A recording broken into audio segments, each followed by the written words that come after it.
श्रीराम समर्थ. नाम व प्रारब्ध भोग.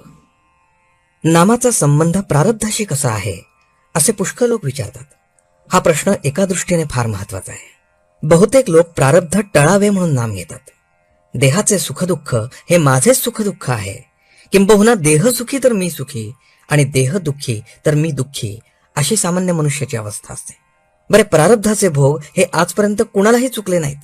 मग कसे करावे? इथे असे लक्षात ठेवावे की प्रारब्धाची गती फक्त देहापुरतीच असते. म्हणून ज्याची देहबुद्धी कमी झाली तो देहाच्या सुखदुःखाने सुखी व दुःखी होत नाही. नामाने देहबुद्धी कमी होते. म्हणून नामात राहणारा मनुष्य प्रारब्धाचे भोग भोगीत असताना देखील आनंदात असतो. नामाच्या आनंदापुढे त्याला प्रारब्धाची किंमत राहत नाही. नामाचे सामर्थ्य फार विलक्षण आहे. पूर्वी घडलेले अपराध नाम नाहीसे करते. वाया गेलेल्या माणसांना नाम तारते. नाम हा सर्व प्रार्थनांचा, सेवेचा, पूजेचा राजा आहे. आनंदमय अशा भगवंताचे सानिध्य नामाने लाभते आणि त्याची कृपा व्हायला वेळ लागत नाही. किंबहुना ज्याच्यावर भगवंताची कृपा होते त्याच्याच मुखात नाम येते. सर्व काळी, सर्व ठिकाणी, सर्व अवस्थांमध्ये कोणालाही करता येण्यासारखे नाम हेच एक साधन आहे. नामाला उपाधी अत्यंत कमी असल्याने निरुपाधिक भगवंताशी नाते जोडायला नामासारखे साधन नाही. खरोखर किती प्रकारांनी तुम्हाला मी सांगू. अखंड नामात राहणे यालाच मोक्ष म्हणतात. अखंड नामात जगणे यालाच पराभक्ती म्हणतात. जो नामात अखंड गुंतला त्यालाच संत म्हणतात. नामात प्रेम येणे ही संतांची खरी खूणच आहे. तेव्हा माझे एवढे ऐका, नामाला कदापिही विसरू नका. प्रारब्धाच्या भोगांना न कंटाळता भगवंताने ज्या स्थितीत आपल्याला ठेवले असेल त्यामध्ये समाधान माना, पण केव्हाही त्याच्या नामाला विसरू नका.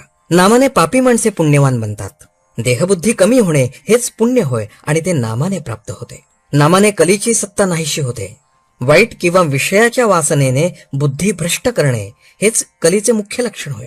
त्याच्या मुळावर घाव घालण्याचे काम नाम घेतल्याने होते. म्हणून नामधारकाला कलीची बाधा नाही आणि प्रारब्धाची क्षिती नाही.